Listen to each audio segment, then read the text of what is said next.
So for the leg raise, we want to think about trying to get ourselves close enough to a wall that we can put our hands on it, but we don't want to lean into the wall too much.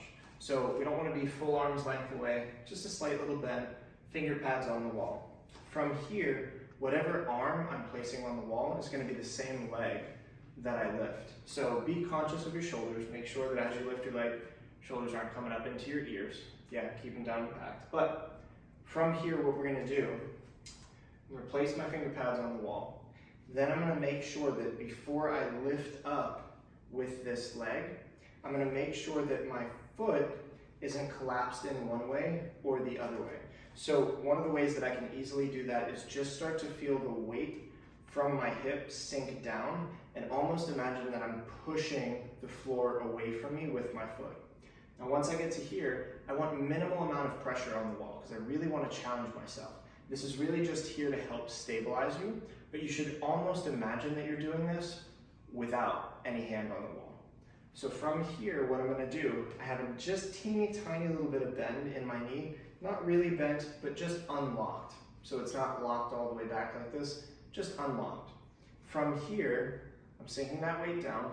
I'm going to slowly shift my weight over so that I feel my weight balanced, as opposed to here where I have to hold on the wall. I should, as a test, if I'm in my proper balance, I should be able to take my hands off the wall and bring them back and still stay where I am.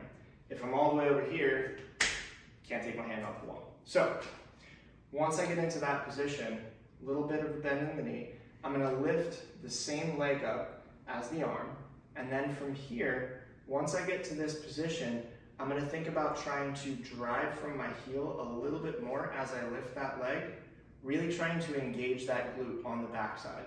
So if my hip gets kicked out like this, I can't engage my glute, and what it'll look like from the side is that as I lift up, I start to tip over a bit. Even if I try to engage here, not a whole lot's happening. We want to think about the position being drive down, see how that lifts me up, and then from there drive into that glute. That's what starts to straighten the leg and allows me to lift this one higher. So we're going to think about trying to do that 3 times on each side. We want to do slow controlled movement up, holding for about 10 to 15 seconds. Make sure as you do that too, just kind of feel on your backside and make sure that glute is firing. And then from there, switch to the opposite side, same thing.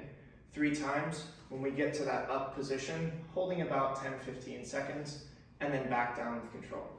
If you want more challenge, you can then, as you feel more comfortable, start to move away from the wall and start to do the same exact thing, feeling all of those different points without your hands on the wall.